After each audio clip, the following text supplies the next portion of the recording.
फरमाते हैं मैं शुरू में एक औरत पे आशिक हो गया था एक औरत पे।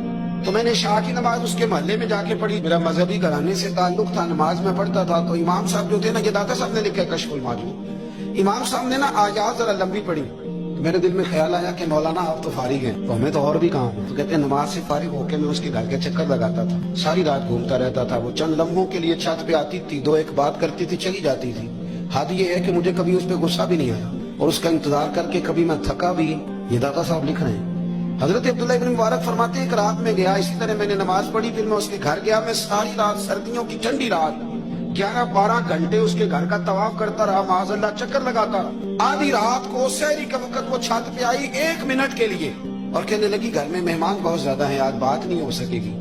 हजरत अब्दुल्लाह इब्न मुबारक फरमाते हैं कि मैं जब वापस लौटा तो ना मुझे उस पर गुस्सा था, ना मुझे थकावट थी, बल्कि मेरे दिल के अंदर उसके लिए मोहब्बत बढ़ रही थी। मैं कह रहा था कितनी अच्छी है बेचारी, इतने राश में भी और इतनी मजबूरी में भी 1 मिनट के लिए छत पे आई है, फिर भी मुझे उससे प्यार बढ़ रहा था।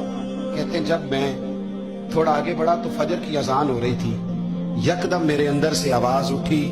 मैंने कहा अब्दुल्ला, अगर तू एक औरत के लिए सारी रात खड़ा रहता है, ना थकावट होती है, ना गुस्सा आता है, बल्कि प्यार बढ़ता है।